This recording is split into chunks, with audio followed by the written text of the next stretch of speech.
A dar inicio al cierre con la última mesa de trabajo, que es Derecho Humano al Agua. A continuación, presentamos la mesa con la doctora Judith Domínguez Serrano, investigadora del Colegio de México. Un aplauso, por favor.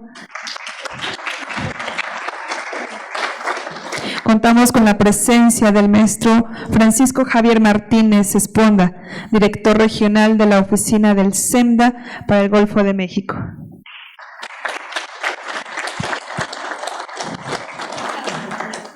Maestra Brenda Ramírez, de Mujer y Medio Ambiente AC.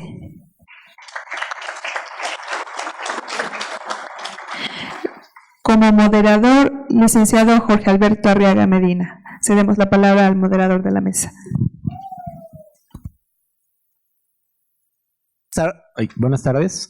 Pues iniciamos con la última sesión de esta tarde y bueno, ya nos presentaron a los ponentes, entonces sin más le damos la palabra a la doctora Judith Domínguez Serrano.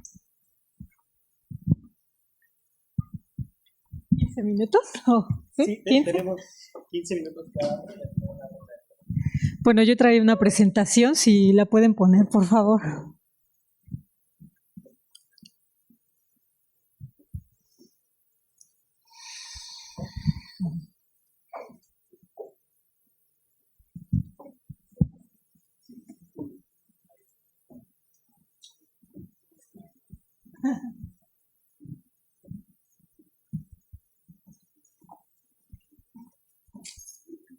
Bueno, en lo que pone la presentación, y para aprovechar el tiempo, voy a empezar a dar algunos datos, alguna información. Esta mesa es sobre derecho humano al agua.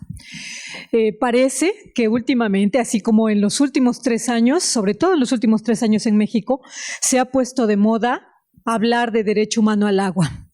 Y muchas veces todos los actores sociales que lo mencionan, que lo utilizan, no llegan a dimensionar las implicaciones de lo que están diciendo, sean gobiernos, sean incluso ONGs o las propias personas cuando exigimos o decimos tengo derecho humano al agua. ¿De qué estoy hablando? ¿De qué estoy hablando, no? Miren, desde la Revolución Francesa nosotros ya hace siglos, ya por lo menos 3 siglos, tenemos unos derechos civiles y políticos, es decir, tengo derecho a votar, soy un ciudadano, tengo derecho a que se me reconozcan ciertos derechos, que era la Carta de Derechos Humanos precisamente, que surgió con la Revolución Francesa, precisamente para decir el hombre es libre, el hombre tiene dignidad y el hombre no puede ser esclavo, por lo tanto es un ciudadano, tiene que votar. Eso lo tenemos desde hace siglos. Ahora, recientemente, en el siglo pasado, ya 1966, algo así, en la ONU se reconocieron otro tipo de derechos, que eran derechos económicos, sociales y culturales. Y entre ellos, y se firmó un pacto, un convenio, donde dijeron, además de esos derechos que ya venimos ejerciendo, tenemos otros que son los sociales, culturales, económicos. Entre ellos estaría el derecho a la vivienda. Nosotros podemos ver los primeros 27 artículos, por lo menos, de la Constitución mexicana. Ahora recientemente, y por eso digo se pone de moda hablar de derechos humanos, ahora recientemente nosotros hablamos del derecho al Internet y no sé cuántos otros derechos. El Papa hace 2 días decía en la ONU, en su presentación, que nos estamos perdiendo en un debate de falsos derechos, como esto de tengo derecho al Internet y no sé a cuáles otros. O sea, no es que no tenga derecho a la información, por ejemplo, este es otro de los de 3ª o 4ª o no sé en qué generación vamos en esa clasificación teórica que hacemos, y decía el Papa, y nos estamos perdiendo de hablar de los derechos esenciales que son la base del ser humano. Entre ellos estaría el derecho a la dignidad, el derecho al agua como parte de esa dignidad. Entonces, esa falsa discusión también lo encuentran los filósofos, ¿no? De esa categorización de tantos derechos. No digo que la época no se preste para hablar, o sea, una era tecnológica obviamente nos sitúa en cuestionar desigualdades, pero estamos hablando del derecho a la igualdad. Esa es la esencia, no si el derecho al Internet. Es decir, bajo un filtro estricto, todos esos derechos, entre comillas, diría yo, de cuarta, quinta generación, pues no son más que una minuciosidad del derecho a la igualdad, que eso sí está desde como un derecho civil y político desde hace siglos. Entonces, en este contexto surge una nueva aproximación para hablar de la política de desarrollo. ¿Qué quiere decir? Otra vez estamos hablando de dignidad y de igualdad. La política de desarrollo, es decir, desarrollo norte-sur, la discusión económica. O sea, hay un contexto más grande en el cual vamos a hablar, a plantear el derecho, y tenemos que entender en ese contexto el derecho humano al agua. Y eso se llama enfoque de derechos, el enfoque de derechos humanos, que ahora precisamente lo ha puesto, ya no digo de moda, sino que lo está haciendo obligatorio la Suprema Corte de Justicia de la Nación, la Corte Interamericana de Derechos Humanos, es decir, todos los órganos jurisdiccionales, aquellos que administran justicia, están incorporando nuevos conceptos o este enfoque basado en derechos humanos que tiene un potencial para proteger al ser humano y volver a recentrar al ser humano en la política de desarrollo o en el desarrollo económico. Es decir, un país, cuando se plantea qué tipo de desarrollo, qué modelo de desarrollo quiero, tiene que volver a esa esencia, y ahora, esta es la moda, hablar más que de, está bien, neoliberalismo, en esas tendencias estamos, es situar los derechos humanos. Es decir, ¿qué es lo que tengo que rescatar, dado que estamos en un mundo de extrema desigualdad, con sectores muy amplios de la población en pobreza extrema? ¿Qué es lo importante a discutir? ¿Qué es lo importante a discutir? Y entre ellos estaría este derecho humano al agua como parte, como parte de un debate más profundo, más atrás, como les digo, más contextual, que es desigualdad. Latinoamérica, solo para situarnos, es la región más urbanizada del mundo y una de las más desiguales a nivel mundial, ¿sí? Tenemos un patrón de crecimiento urbano desordenado, desigualdad social, y en México la tendencia es que para el 2030, aunque ya casi lo alcanzamos, el 80% de la población vive en ciudades. Cuando hablemos de derecho humano, tenemos que ponerlo y que problematizarlo o que explicarlo en este contexto. ¿Qué significa dar agua o tener derecho al agua en una ciudad o en un ámbito rural? ¿Es el mismo? Es decir, ¿se ejerce de la misma manera? Los derechos son iguales para todos, ¿sí? Y especialmente en que la esencia está en el ser humano, ¿no? En la propia dignidad humana. Entonces, derechos humanos, como les digo, es un nuevo paradigma, así como hablamos de gobernanza, o sea, vamos como por ciclos o por etapas en la gestión del agua, ¿no? Para explicar teóricamente al menos, pero esto tiene un impacto real, las nuevas tendencias internacionales. Derechos humanos es un nuevo paradigma que al menos desde el 2003, ese es el enfoque basado en derechos, se habló, es decir, hay que volver a hablar de dignidad e integridad de la persona humana. Yo cuando escucho los motivos que estaban detrás de normativas o de la propia reforma constitucional para reconocer el derecho humano al agua, no está esto todavía explicado, ¿sí? Interiorizado por aquellos que lo hablan. La integridad de la persona. El derecho humano al agua, ya digamos por irnos acercando a nuestro contexto mexicano, se reconoció, se incorporó. No es una dádiva, porque he hablado con algunos actores sociales, especialmente la sociedad civil, cuando dicen el Estado me debe, me tiene que dar o me tiene que garantizar mi derecho humano al agua. Sí, es una forma, pero no porque el Estado te lo dé, ¿sí? Cuando se estuvo elaborando la Ley General de Aguas, el planteamiento de la autoridad era limitarlo. ¿Por qué? Porque era casi como una... Bueno, a ver, se lo voy a reconocer, a ver con qué alcances. No, el planteamiento es distinto, es porque y es inherente a mi propia persona para poder vivir bien. Y entonces se hablaba de mínimo vital, ¿qué necesito? Y el mínimo vital también le pusimos un número, ¿no? Como si pudiera ponérsele, ¿cuánto necesitas como mínimo para poder vivir? ¿Cuánta agua necesitas para poder vivir dignamente como ser humano? Pues depende también de los contextos, ¿no? Y de los países y de las regiones, pareciera eso. Entonces, la Constitución lo reconoció se incorporó en el artículo 4, un párrafo 6. Este artículo 4 tiene una serie de derechos que entran en esa categoría de económicos, sociales, sobre todo sociales. Tiene como 6 derechos. Y si ustedes se ponen a pensar cuál de esos realmente tenemos y ejercemos plenamente, o el Estado me garantiza plenamente: derecho a la vivienda, derecho a la salud, derecho al medio ambiente, derecho al agua. O sea, no sé en qué medida los ejercemos o los disfrutamos plenamente. Sobre todo, y digo plenamente, y este artículo que tiene varios derechos, porque uno de los criterios también de la Corte para proteger derechos humanos es que son interdependientes, indivisibles. Si yo hablo de derecho humano al agua, estoy hablando quizá también de derecho a la salud, casos como de enfermedades asociadas al agua. Estoy hablando también de un derecho a un medio ambiente sano, si el agua está contaminada. Entonces, está claro que es un paradigma muy fuerte ahora mismo que pudiéramos ejercer en el futuro. Tiene un potencial muy grande para proteger a las personas, no solo por derecho humano al agua, por ponerle una cantidad, ¿sí? Ahora, ¿qué dice el artículo 4 constitucional? Toda persona tiene derecho al acceso, disposición y saneamiento de agua para consumo personal y doméstico en forma suficiente, salubre, aceptable y asequible. Si nosotros vamos viendo todas estas palabras que dice la Constitución y que, son una copia una mala copia de lo que dice el Pacto Internacional, porque no está en este orden, es forma suficiente. Suficientes son de 50 a 100 litros, ¿sí? Ese sería el mínimo vital o para poder vivir dignamente. Salubre, que no esté contaminada.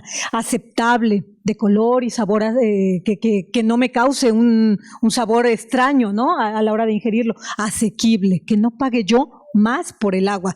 Ustedes habrán visto quizá algunos de los reportes de la UNAM, son algunos libros que salieron y algunas noticias periodísticas de cuánto se paga en México por agua embotellada que consumimos, ¿no? Entonces, cuando los defensores de este derecho humano son las grandes empresas que están detrás de algunas organizaciones que apoyaban una propuesta de ley, cuestionamos muchísimas cosas, ¿no? Muchísimas cosas. Es realmente, estamos hablando de dignidad y de integridad como leitmotiv, como motivo detrás de la ley. No lo sé, ¿no? El Estado garantizará este derecho, y qué instrumento, dado que vivimos en un Estado de derecho, aunque la ley no soluciona todo, eso hay que reconocerlo también. Pues propusimos, el propio artículo 4 constitucional dice, se debe hacer una ley general de aguas, que provocó un gran debate para su tramitación, pero no logró aprobarse, ¿no? Ahora, ¿por qué hablamos de un derecho humano al agua? O sea, porque si ya dijimos que es de lógica, que está en la dignidad y en la integridad del ser humano, pues porque nos hemos perdido quizá en muchas cosas, ¿no? Hablamos de otras cosas, del derecho al Internet, pero no de la desigualdad, por ejemplo, ¿no? Como un argumento más fuerte para plantear este tipo de reformas. Hay mucha desigualdad en el acceso al agua.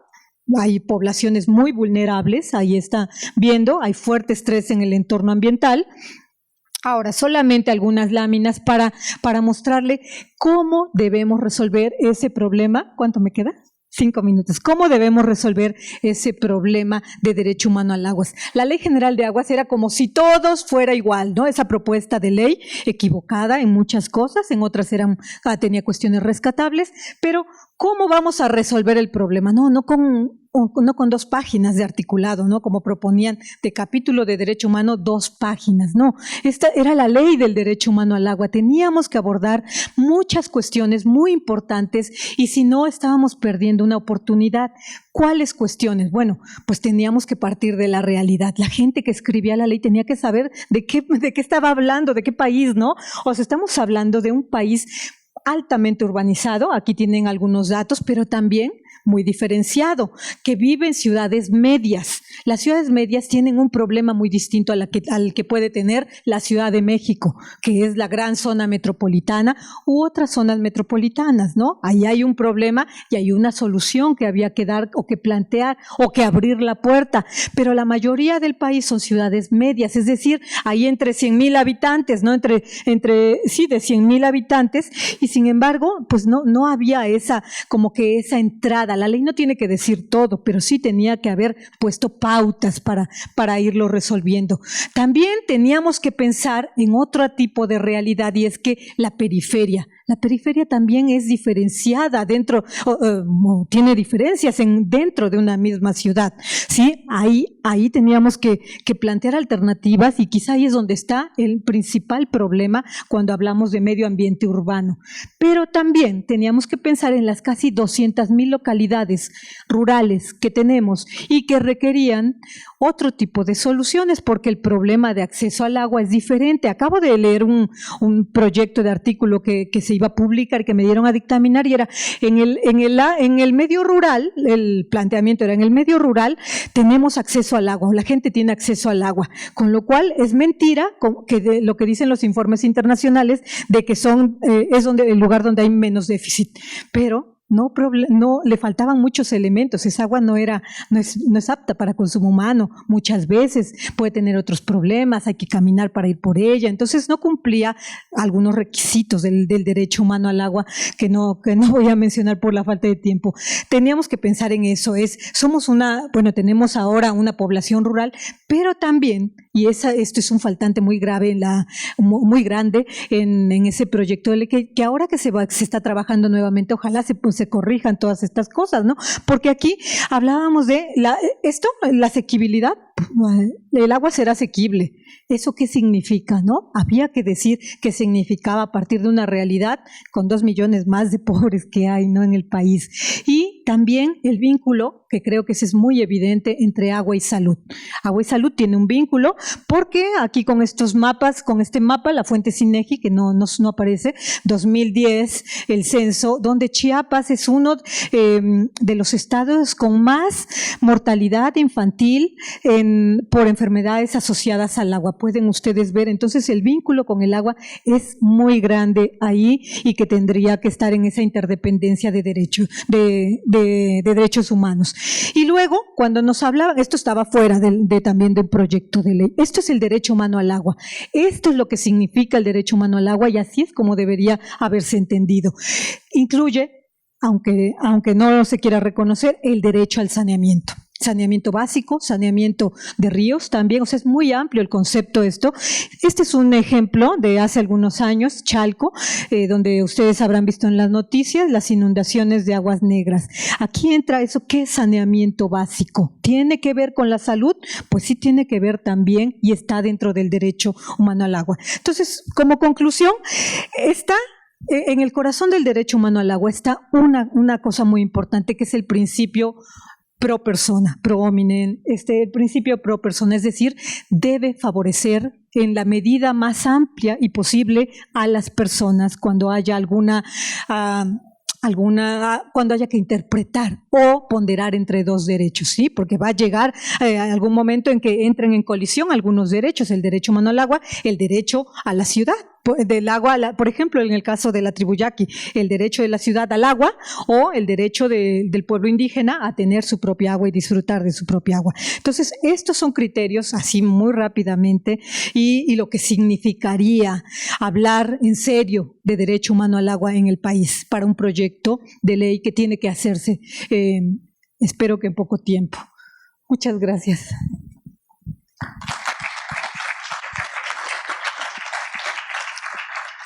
Muchas gracias, doctora. Y entonces, siguiendo con el programa, le damos la palabra a la maestra Brenda Rodríguez, de Mujer y Medio Ambiente. Buenas tardes a todas y todos, y me da mucho gusto ver un público de mucha juventud. Espero que eso reditúe mucho. Y muchas gracias a Jorge. A mí me pidieron que presentara una guía ciudadana que acá tenemos, que le nombramos una guía básica sobre el derecho humano al agua con enfoque de género. ¿Sí me pueden ayudar un poco con la presentación? ¿Sí, no? me la sé de memoria que yo la hice, ¿verdad? Entonces, bueno, en lo que la abren un poco empezando, bueno, ya Judith nos hablaba de la reforma del Cuarto Constitucional, ahorita no la van a leer, y a mí me parece sí importante rescatar cuáles son los elementos del derecho humano al agua, porque si aquí preguntamos, pues ahorita ya nadie va a decir que no conoce qué es el derecho humano al agua, pero ¿qué le contiene? Disponibilidad, calidad, accesibilidad física, asequibilidad económica, que no significa gratuidad, no discriminación, acceso a la información y sustentabilidad. Es decir, es un derecho muy complejo, que efectivamente es la base de otros derechos. Ay, ¿me podrían ayudar? ¿Me dan el chinchun? Ajá. ¿Sí? ¿Cuál es? Para adelante. Bueno, ¿qué es esto de género y agua? Quiere decir que hombres y mujeres, urbanos y rurales, independientemente de la edad, pues tenemos una relación diferente con el agua, hacemos usos distintos, enfrentamos diversos problemas y accedemos al recurso y a la toma de decisiones de manera simétrica. Y eso tiene que ver porque hombres y mujeres, aunque tengamos los mismos derechos en la Constitución, en la vía práctica no es así. Quiere decir que las mujeres, por los roles conforme se nos ha educado, pues somos las que estamos más encargadas de todo el trabajo doméstico y eso le incluye el agua. No quiere decir que los compañeros no usen el agua. Claro que la usan, pero si hiciéramos una lista, la verdad que serían muy poquitos, con algunas excepciones de hombres que le entran al trabajo doméstico y todo lo que tiene que ver con el agua. Cuando vemos que hay problemas del agua, pues nosotras decimos, pues hay que mirarlos con un enfoque de género. Eso quiere decir cómo los problemas le afectan a hombres y mujeres, tanto en ámbitos rurales y urbanos. Ay, bueno, ya comentaba yo lo de la reforma del Cuarto Constitucional, y algo que es súper importante que sí quedó en esta reforma es que el Estado va a garantizar la participación de la ciudadanía en esta nueva formulación. ¿Y por qué lo traigo a colación? Porque cuando hablamos de derechos humanos, es el Estado el que está obligado a garantizarlos, protegerlos, difundirlos, promoverlos, y es súper importante que cuando hablamos en un lenguaje de derechos humanos tengamos total claridad que es al Estado y a todas las instituciones a quienes les tenemos que exigir, porque ese es el papel. No quiero decir que la ciudadanía no tengamos compromisos, claro que tenemos, pero si hiciéramos como un gradiente de responsabilidades, pues qué tal que al Estado le toca muchísimo. Y bueno, aquí, ¿cuál es la estructura de la guía de manera muy rápida? Nosotras llevamos como 10 años en el tema de género y agua y hemos luchado mucho por este reconocimiento de la ley, hemos hecho muchos trabajos en México, pero lo que hemos encontrado es que no se conoce qué es el derecho humano al agua en la ciudadanía, pero tampoco desde las y los servidores públicos. Es decir, hay un desconocimiento, no se comprende cabalmente qué es el derecho humano al agua, ¿no? Y bueno, dado que son los y las responsables de formular leyes y políticas y programas, pues no les vendría mal. No quiero decir que todos, pero sí nos hemos encontrado con un gran desconocimiento. Entonces nosotras en la Ciudad de México, que es donde está la organización, decidimos hacer una guía, primero para difundir qué es el derecho humano al agua, porque nos parece que hay que seguirlo difundiendo, seguramente como todos los derechos que tenemos hombres y mujeres. Y lo primero que hicimos acá en esta guía fue hacer como un pequeñitito acercamiento de qué es el derecho humano, cómo está el derecho humano al agua y al saneamiento en la Ciudad de México con enfoque de género. Luego la segunda parte, ustedes recordarán que hace un par de años hubo unas reformas constitucionales muy importantes en nuestro país y que además dan pie a mecanismos de exigibilidad para los DESCA, los derechos económicos, sociales y culturales, que es muy difícil llevarlos a un litigio, pero nosotras sistematizamos algunas herramientas que aquí se pueden encontrar. Y por último, sí propusimos el tercer apartado, es una reflexión de qué es la organización y qué es la participación con enfoque de género, porque nosotras que trabajamos o en colonias populares o en zonas rurales, pues resulta que las mujeres no disponen del mismo tiempo que los compañeros, y eso implica cuando nos estamos organizando, cuando vamos a hacer un taller, cuando vamos a hacer una gestión, una diferencia muy importante en términos de género. Y por último, bueno, pues pusimos algunas organizaciones como los compañeros y las compañeras de Senda que hacen este recorrido. Solo de manera breve, un poco como qué fue lo que nosotras nos encontramos viendo el derecho humano al agua con enfoque de género. Bueno, seguramente lo saben, y sobre todo en Puebla, en muchos lugares el agua nos llega por tandeo. Eso quiere decir que el atributo de disponibilidad de que yo tenga una llave en mi casa y le abra a la hora que necesite el agua, voy a tener agua, eso no sucede. En muchos lugares del país, urbanos y rurales, el agua lleva una vez al día, una vez cada 8 días y en un horario que ni es fijo ni el día tampoco. Y lo que regularmente nos hemos encontrado es que el tandeo, por ejemplo en Iztapalapa, lleva a las 4 de la madrugada. Eso quiere decir que por los roles de género son las mujeres las que no duermen bien y a las 4 de la mañana tienen que ir corriendo a ver cómo acarrean el agua o prende la bomba o dónde la almacenan, ¿no? Entonces, bueno, esa cantidad no es la necesaria para cubrir sus necesidades básicas, digamos, ni personales ni domésticas. Seguramente tienen que ver otras formas de abastecerse de agua. En términos de la calidad, bueno, pues seguramente todo el mundo acá ha escuchado hablar de Iztapalapa, donde el principal problema es la calidad del agua. Y eso quiere decir que llega con un color, con un sabor, con un aroma bastante desagradable, que las personas de Iztapalapa no pueden beber esa agua ni para ningún consumo humano, sino más bien como que hacen tratamientos para la limpieza. Eso quiere decir que el atributo de calidad está violado. La accesibilidad física, que es otro de los componentes súper importantes cuando hablamos del derecho humano al agua, y el INEGI en el 2010 nos reportó que 152.623 personas no disponen de agua entubada. Eso quiere decir que no tienen el servicio de agua entubada, no le llamamos nosotros potable, sino que enfrentan problemas por no tener este acceso al agua. Si lo llevamos a nivel nacional, resulta que más de 9 millones de personas no tienen acceso físico al servicio de agua entubada. Eso quiere decir que este componente no solo está, digamos, pues no ejercido en la Ciudad de México, sino en todo el país. Algo que nosotras hemos notado también por los análisis y los datos oficiales que nos da el INEGI, es que la cifra de cobertura de agua entubada de más del 90% no considera la irregularidad en el suministro y la mala calidad del líquido, ni ningún elemento del derecho humano al agua. Si yo llevara este dato de, bueno, en México estamos muy bien, vamos cubriendo el porcentaje de cobertura de servicio de agua, 90% decimos, pues estamos bien, ¿no? Pero resulta que cuando le ponemos el foco de derecho humano al agua, pues nuestro 90% se va. Rodrigo Gutiérrez del Instituto de Investigaciones Jurídicas dice que se nos va hasta el 45%. No hemos hecho ese dato porque no tenemos los mecanismos como para hacerlo, pero lo que sí podemos decir es que tener el acceso a la llave no te garantiza de ninguna manera agua de manera constante y tampoco de calidad. Seguramente aquí los chicos y las chicas algo han de saber de lo que les estoy hablando. Algo que es súper importante también es que cuando nosotras en la Ciudad de México decimos, bueno, no se conoce el derecho humano al agua, pero existe una comisión de derechos humanos donde en teoría se supone que la gente viene a colocar sus quejas. Solo decir que un estudio que me acaban de pasar cerrado a mayo de 2015 me dice que del 1 de enero del 2009 al 15 de diciembre del 2014 la Comisión de Derechos Humanos del DF recibió 890 quejas por violación del derecho humano al agua. Y algo que es súper importante es que la ciudadanía lo que va a reportarse es el alza de la tarifa y el tandeo, es decir, la gente está identificando como un elemento de violación del derecho humano al agua estos dos componentes que le digo. Tandeo, que nos lleva a la disponibilidad, y el tema de la calidad y el tema de las tarifas, por supuesto.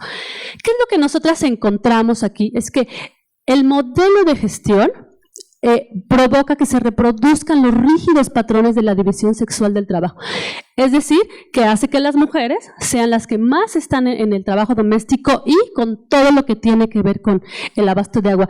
Pero aunque para nosotras es súper importante cuando hablamos del modelo de gestión es que las mujeres, pues resulta que no solo estamos en la casa, ¿no? Estamos en el ámbito productivo, en el medio ambiente, en la gestión. Estamos en muchos ámbitos donde también los roles de género se van reproduciendo. Este modelo, como está en la Ciudad de México, y yo he tenido oportunidad de estar en otros estados donde sucede casi prácticamente lo mismo, nos hemos encontrado que trastoca la vida cotidiana de las mujeres en particular, de mujeres, niñas y niños. Es decir, por ejemplo, en algunas coordinaciones territoriales de Iztapalapa, nosotras documentamos, así sumándole hora por hora, y hay mujeres que a la semana destinan 30 horas de su tiempo a toda la gestión del agua.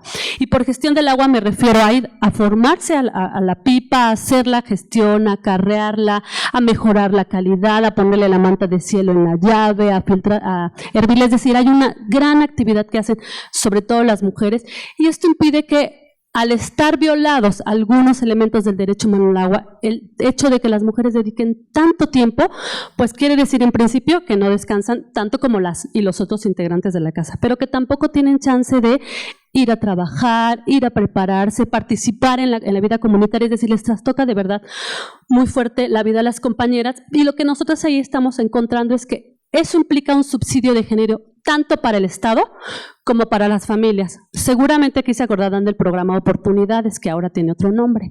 ¿Se acuerdan que las señoras que estaban ahí pues son las que se tenían que encargar de ir a hacer las llamadas, recordar a todos que tienen que ir a vacunarse? Bueno, pues eso es un subsidio de género. Eso si lo trasladamos al tema del agua, las mujeres no tendrían por qué ir a formarse a las pipas para tener acceso al agua porque es un derecho. Entonces ahí vamos como viendo este tejido. Algo que nosotras también hemos identificado a lo largo de estos años es que el modelo de gestión es ciego a género. ¿Por qué? Porque no las reconoce como sujetas sociales a la hora de tomar las decisiones para hacer una obra o algún planes de acción para resolver la problemática. Claro, a lo mejor los compañeros me van a decir, a mí tampoco me han tomado en cuenta. Entonces, recordemos que género es hombres y mujeres, y entonces lo que nos damos cuenta es que a este modelo de gestión actual del agua, pues requiere de mayores mecanismos de participación ciudadana. Un poco acá, bueno, seguramente acá nuestro compañero abogado podrá saber con muchísimo más precisión los temas jurídicos, pero lo que nosotras aquí sí quisimos decir es que cuando hay un movimiento o una gestión o un interés de saber qué onda con el agua en nuestras comunidades, pensamos que si no está mi compañera abogada ya, yo no sé qué voy a hacer. Pues no, resulta que sí. Y nosotros lo que quisimos acá es poner ejemplos de una manera quizá muy sencilla de decir qué es una acción colectiva, un amparo, una denuncia popular, consulta popular, la queja, en relación a qué es lo que yo tendría que saber para poder pensar, que si yo tengo la información básica, seguramente voy a poder avanzar. Y a lo mejor en algún momento no quiere decir que voy a prescindir de los compañeros abogados, pero si yo como ciudadanía me tengo que empoderar con el conocimiento para saber qué hacer. Y bueno, aquí por cierto hay unos casos donde SEMDA ha acompañado, y lo que pusimos en el caso de Programa de Derechos Humanos, que no lo tiene ninguna otra ciudad más que la Ciudad de México con un capítulo de agua, es que para la sociedad civil significa un mecanismo y una herramienta de exigibilidad en relación a que se cumplan todos los derechos, y nosotros, bueno, decimos en particular, porque en nuestro tema, el derecho a mano al agua, que es el capítulo 15. Esa herramienta es muy importante porque derivó de un diagnóstico y tiene líneas de acción y estrategias muy puntuales para cada elemento del derecho humano al agua, y lo que hace, ahorita estamos en un proceso de reactualización,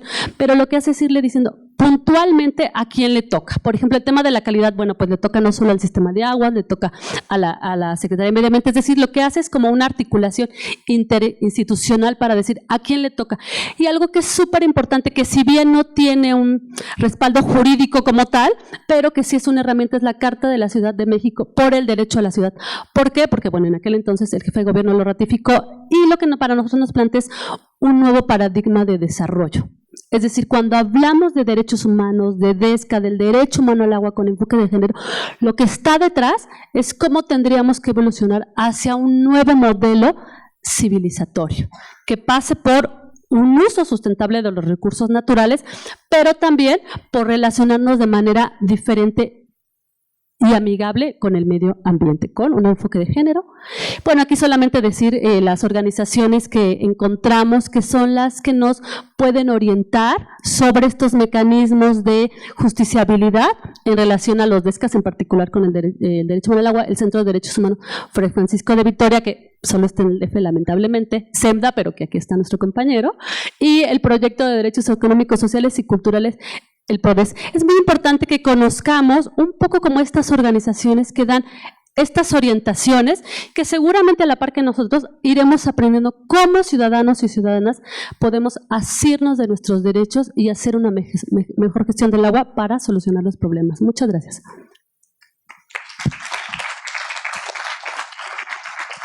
Muchas gracias, Brenda. Y para terminar, pues con nuestras conferencias y nuestra mesa del día de hoy, le damos la palabra al maestro Javier Martínez Esponda.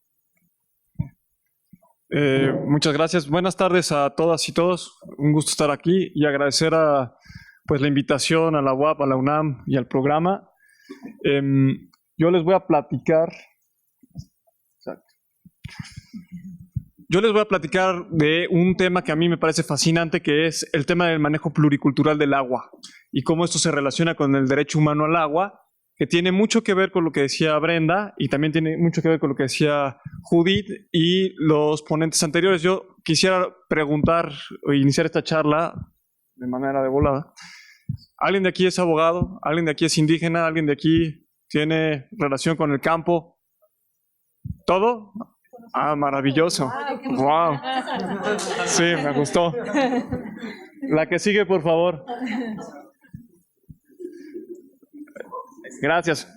Miren, esta es una costumbre jurídica, es empezar preguntando. Entonces yo quisiera preguntarles, ¿qué significa que el Estado mexicano sea un Estado pluricultural? ¿Qué significa o cuáles son los alcances de ese paradigma respecto al agua? Esto lo vamos a ver bien importante por lo que decían en la mesa anterior, ¿no? ¿Cuál es la relación que hay entre la ciudad y el campo? ¿No? ¿De dónde viene el agua? ¿No? Y la tercera, que creo que esto también tiene que ver con lo que decía Brenda y para nosotros este es un tema clave en el tema del derecho humano al agua, que es cómo y dónde se están tomando las decisiones sobre el agua o sobre nuestro derecho humano al agua. Las respuestas que le demos, pues será muy importante para lo que suceda el día de mañana y los años por venir, ¿no? La que sigue, por favor. Y comienzo compartiéndoles esta foto y preguntándoles qué derechos humanos ven ahí. La alimentación ya mencionaron uno. ¿Cuál más? Identidad, gracias. Identidad cultural, muy bien. ¿Cómo llamaríamos eso? Salud. Alimentación, muy bien. ¿Lo podemos llamar identidad cultural? Y libertad de credo. Díganme una cosa. ¿Ese altar, las personas que están alrededor, toman agua? Está implícito el derecho humano al agua, ¿cierto? ¿Y el derecho humano al medio ambiente? El derecho humano, en este caso estamos viendo que es hay una identidad cultural ahí muy clara, ¿no? Estamos hablando de una mujer indígena. Entonces estamos hablando entonces, por tanto, de derecho humano, derecho de los pueblos al territorio y de derecho a acceso a los recursos naturales, que vamos a ver que es muy importante, y por tanto también un tema de derecho a la autonomía. Y aquí esta foto expresa lo que Judith nos decía de la interdependencia de derechos. Esto es bien importante porque si no visibilizamos esta interdependencia, cuando tomamos decisiones, somos inconscientes de que muchas veces le estamos pegando a otros derechos, ¿no? Y eso pasa, ¿no? Todo el tiempo, cuando tomamos una decisión, buena o mala, estamos teniendo repercusiones sobre los derechos. La que sigue, por favor. ¿Y por qué traigo a cuento esto? Y también estuvo bueno que en el panel pasado se expresó tanto de la Ciudad de México. ¿Qué significa el tema del manejo pluricultural del agua? Pues significa que no hay un paradigma del agua. Hay muchos y muy distintos. Por ejemplo, el de la Ciudad de México es bien claro, ¿no? Cuando era México Tenochtitlan, teníamos un tema de manejo de lagos, ¿no? Nos dijeron en el panel pasado que había 6 lagos. Esos 6 lagos, y hay una obra muy bonita, por cierto, de un antropólogo que estuvo en la Ibero, que es Ángel Palern, que refiere más de 600 obras hidráulicas para el manejo de los lagos en Ciudad de México, ¿no? Y luego tenemos un cambio drástico, ¿no? Un cambio drástico donde se opta por quitar el lago y optar por un tema de urbanización. Y ahí vemos los tubos y vemos de dónde viene el agua, ¿no? Con las implicaciones que eso ha tenido, porque finalmente lo que estamos viendo es un esquema de quitarle el agua al prójimo, ¿no? O sea, no nos basta el agua de nuestra cuenca, pues ¿qué hacemos? Vamos a la que sigue. La que sigue, por favor. Entonces, fíjense, aquí en este tema de derechos humanos hay otra cosa que importa decir cuando hablamos de pueblos indígenas y comunidades campesinas, comunidades también de afrodescendencia, ¿no? Que nuestro país está lleno de esto, ¿no? Y es que nuestros pueblos tuvieron esa gran virtud de adaptarse al lugar donde vivían y coevolucionar con ese lugar, con los ecosistemas de ese lugar, y eso detonó un proceso de lo que se llama el patrimonio biocultural. Y no por nada hemos oído recientemente que cuando nuestros abuelos dicen que nuestra carne es de maíz, no se refiere a un recurso literal, están hablando de una experiencia propia, ¿no? Los campesinos de Veracruz, por ejemplo, de donde yo vengo, dicen que podrá faltar todo menos el maíz, ¿no? Entonces estamos hablando de identidades. Entonces, estas identidades, este patrimonio biocultural, cuando lo relacionamos, resulta ser que las culturas no pueden vivir sin el manejo de los recursos naturales. Y ese manejo implica entonces un control cultural de los recursos y por tanto estamos ya hablando de temas de derechos humanos. ¿Me siguen hasta ahí? La que sigue, por favor. Esto es bien importante porque entonces, fíjense, ahí viene, voy a tratar de dar una primera idea sobre la primera pregunta que les hice. El Estado pluricultural de derecho significa entonces que el Estado mexicano tiene la obligación de garantizar todas las formas de ser y estar que existen en el país. Como dice el artículo 2 constitucional, que les recomiendo le echen un ojo. ¿Y eso qué significa? ¿Me explico? O sea, que esto es bien importante porque vamos a entrar ahorita con este tema de la Ley General de Aguas. ¿Cuántos paradigmas estaban contenidos en esa iniciativa? ¿Cuántos paradigmas están contenidos en la que se está elaborando? Fíjense, entonces, de lo que nosotros hemos encontrado cuando estudiamos el Estado pluricultural de derecho, que es muy distinto del monocultural, ¿no? Tenemos varios temas fundamentales. El primero es el acceso a la información, y hemos visto la gran batalla que se ha dado por eso, y para los que usan Infomex, pues habrán dado cuenta que es una gran herramienta. El segundo tema, no bien logrado, pero que está en la Constitución, es el tema de la autonomía y los territorios. Aquí ahorita lo vamos a ver, pero los territorios en México son una cosa que se mueve todo el tiempo, que además no tiene un reconocimiento como tal y que muchas veces la autoridad mexicana quiso decir, bueno, los territorios, en el caso de los pueblos indígenas y campesinos, son los ejidos o son los bienes comunales. Y oh, sorpresa, esa identidad o esa asociación no es exactamente así. El segundo tema que está reconocido en el convenio 169 de la OIT, es un primer tema de participación que es la consulta. Y el convenio 169 dice, se deberá de consultar toda medida legislativa y toda medida administrativa que pueda afectar directamente la vida de los pueblos. Díganme una cosa, secar un lago como el que había en la Ciudad de México, ¿incidía o no sobre los pueblos que vivían ahí? ¿Construir el Cutzamala 3 incide sobre la vida de los pueblos de Michoacán y el Estado de México? Entonces, fíjense el tamaño de esa decisión. Les comento que la toma de decisión del Cutzamala nunca fue consultada, por ejemplo, ¿no? Y finalmente está el tema que les decía, consulta de actos administrativos y el tema de acceso a la justicia, ¿no? Lo que decía Brenda. Y derecho que no se ejerce, derecho que no existe. Entonces, aquí también hay una invitación a apoderarse del lenguaje de los derechos humanos, porque como vamos a ver, es un lenguaje muy poderoso para obligar a hacer las autoridades. La que sigue, por favor. Entonces, fíjense, además de tener un Estado pluricultural, como dice la Constitución, el primero constitucional dice que además somos un Estado garantista. ¿Y garantista por qué? Porque los derechos humanos son el cimiento y la finalidad de nuestras autoridades. Es decir, que si la legislación y la política pública que implementan nuestras autoridades no está cimentada en derechos humanos, no es constitucional. Esto es bien importante. Lo vimos y lo estamos viendo, por ejemplo, con lo que pasó en Sonora con el Acueducto Independencia. Y segunda circunstancia, fíjense, las autoridades están obligadas a respetar, promover, proteger y garantizar los derechos humanos, y aquí apréndanse esta palabra, según el estándar más alto de protección.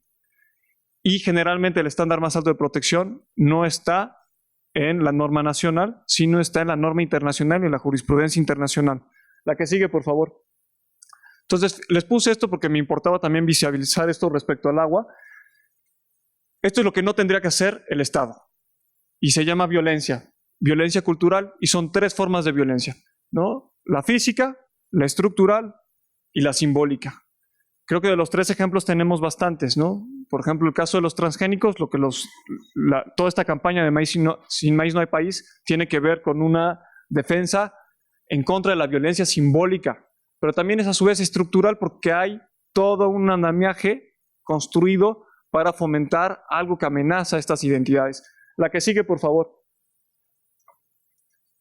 Y ahora sí, miren, esto que está aquí, que es un ejercicio maravilloso, esta es la concepción de los nahuas de la Sierra Norte del agua. medir, este es el ciclo del agua completo y nomás se los presumo porque la verdad es que es una chulada. Miren, evidentemente esto es una cuenca. Esta es la configuración actual. En la parte alta de la cuenca, hoy día, están los bosques y a propósito están ahí los bosques, ¿no? ¿Por qué? Porque es una zona de captación de agua. Y además en esta identidad es la zona de los truenos, ¿no? Del Señor de los truenos. Y luego, que además el náhuatl tiene esta cosa lindísima, a diferencia de lo que pasa en el castellano. En el náhuatl se puede distinguir entre manantiales intervenidos para el hombre para satisfacer el derecho humano al agua, ayameles, con los no intervenidos, los apamej, ¿no? Entonces están las zonas de manantiales. Pero además, para el tiempo de estiaje, se construyen obras que son los famosos achicuales, ¿no? Que son simplemente especies de jagüeyes. Y en el tema del agua, ¿no? Viene el ciclo, a diferencia de la cosmovisión judio-cristiana, en la cosmovisión náhuatl, el cielo no está en el cielo, está en el subsuelo, y se llama talocan. El talocan, que son las cuevas es la entrada, ¿no? El talocan es la fuente de la vida. Ahí están los señores de la vida, y por eso los manantiales, por ejemplo, tienen una cosmovisión especial. Los manantiales son sitios sagrados, ¿no? No me voy a tener mucho en eso, ¿no? La que sigue, por favor.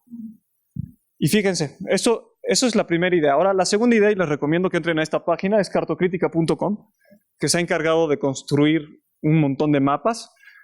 Bueno, pues viene el de los territorios indígenas y campesinos. Y lo que están viendo aquí, bueno, pues lo traje por el tema del programa, ¿no? Pero lo que están viendo ahí son los territorios indígenas identificados para la región de Tlaxcala, Puebla y Oaxaca. Miren nada más. ¿Cuántos? Nótese que aquí evidentemente están fuera el tema campesino y está fuera el tema comunidades negras. Pero están, ¿no? O deberían estar. La que sigue, por favor. Y aquí entramos en un tema que es fascinante y a la vez espeluznante, que es este mapa es la Sierra Norte de Puebla otra vez. En verde vemos el territorio del pueblo Macehual o náhuatl de la Sierra Norte. En amarillo vemos el territorio del pueblo Totonaca. Y en morado azul vemos el territorio del pueblo Ñañú.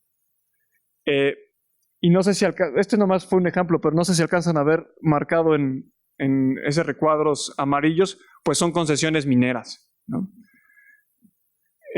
¿No? O sea, ¿cómo expiden nuestras autoridades sus actos? ¿No? ¿Se enteran de que hay en el territorio o no hay? Y hay otros mapas, porque esto es de un caso, o sea, dentro de esas concesiones mineras no solo hay comunidades, sino que están los manantiales de donde se abastecen estas comunidades. La que sigue, por favor. Y entonces yo les decía, el estándar más alto de protección. Bueno, pues ¿cuál es el estándar más alto de protección en el caso de derecho humano al agua? Pues sin duda un documento internacional que expidió el Comité de Derechos Económicos, Sociales y Culturales de Naciones Unidas, que se llama la Obligación General 15.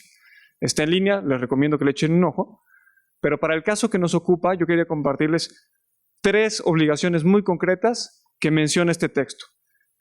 La primera es, fíjense, está ahí párrafo 16. El acceso de los pueblos indígenas a los recursos de agua en sus tierras ancestrales será protegido de toda transgresión y contaminación ilícitas. Y también subrayo, y controlen su acceso al agua, ¿no? O sea, los estados deben facilitar recursos para que los pueblos indígenas planifiquen, ejerzan y controlen su acceso al agua. Les pregunto, ¿alguna vez han visto eso? Digo, puede ser que sí, yo esperaba que alguien me dijera que sí.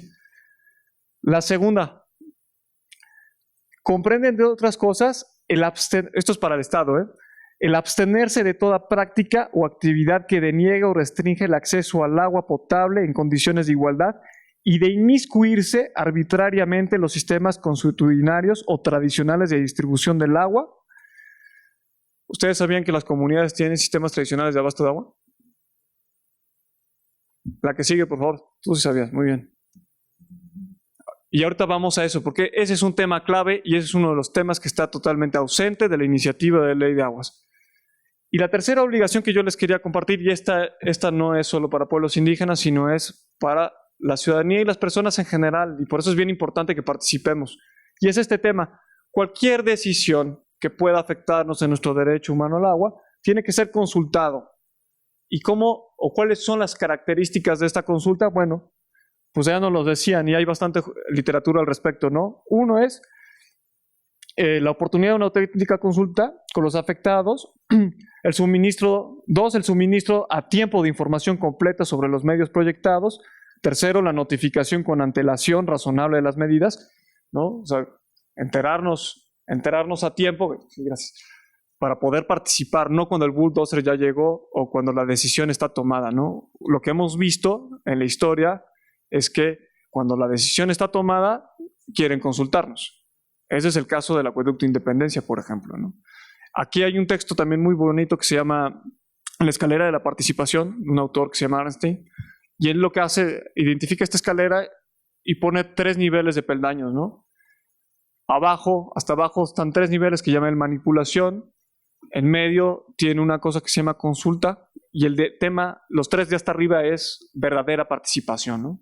Entonces el tema es en cuál modelo estamos, ¿no? La que sigue, por favor. No, un momento, me faltaba esta obligación. No, la que sigue así. Pregunta, ¿qué ven ahí? Contaminación, órale, ¿quién dijo eso? Bueno, me queda muy poco tiempo, así que no es contaminación. Son 2 manantiales. Los sitios sagrados para la cosmovisión náhuatl están marcados con cruces. Las cruces representan el signo, y no sé si alcanzan a ver, pero en la foto de la derecha se ve el tubo.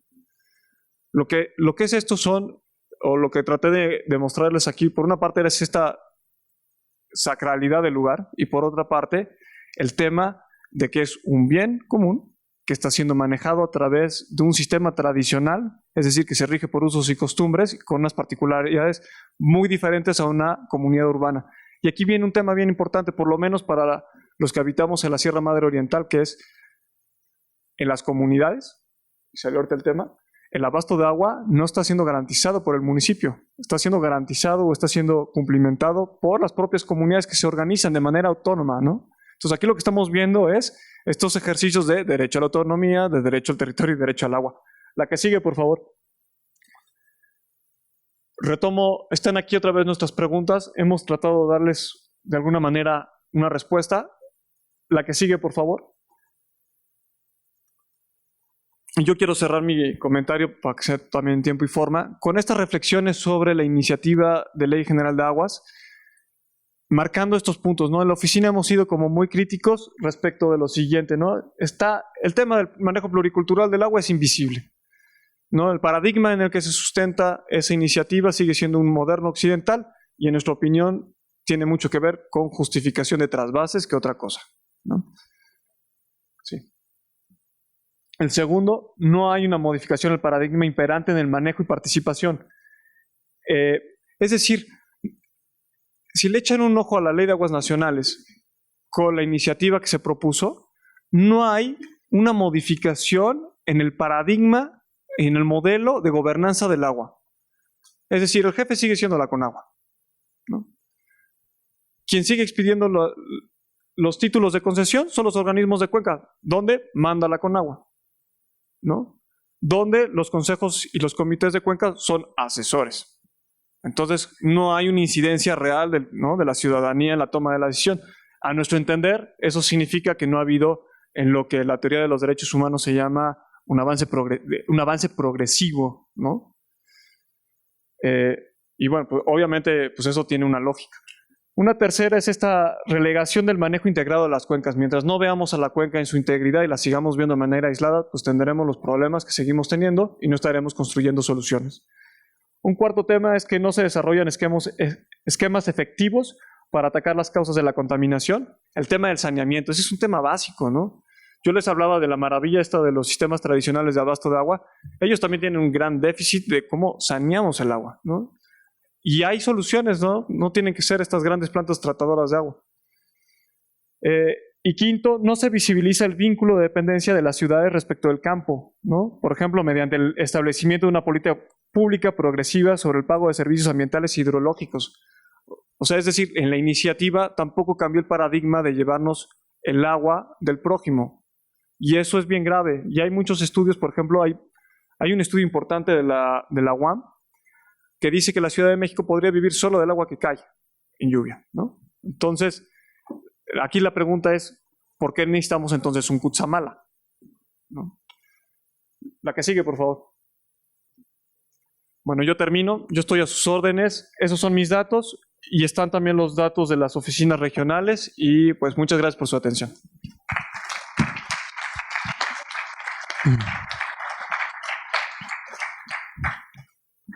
Muchas gracias, Javier. Pues ya para concluir la sesión, bueno, Brenda quiere decir unas palabras.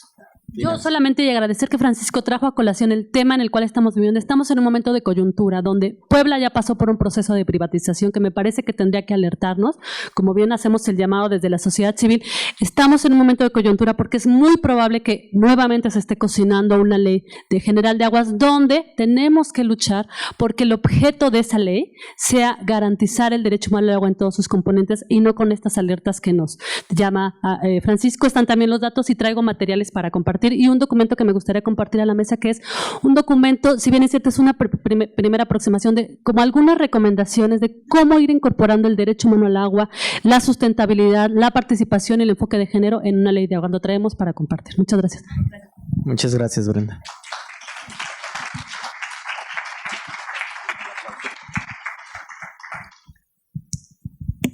Bueno, nos ponemos de pie para dar por clausurado este evento. Antes de dar clausura, vamos a darle igual su reconocimiento a los participantes de la mesa. Doctora Judith Domínguez Serrano, investigadora del Colegio de México. Maestra Brenda Ramírez.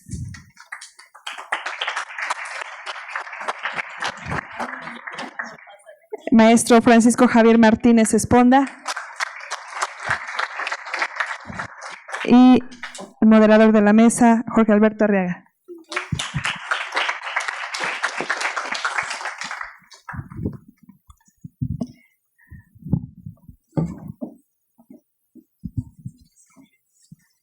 Bueno, en este complejo cultural universitario, la UNAM y la Benemérita Universidad Autónoma de Puebla dan por clausurado el primer encuentro Reunamos Acciones por el Agua. Agradecemos la participación y el esfuerzo de todos los estudiantes que vienen de la Facultad de Ingeniería Agrohidráulica, a todos los ponentes que nos acompañaron.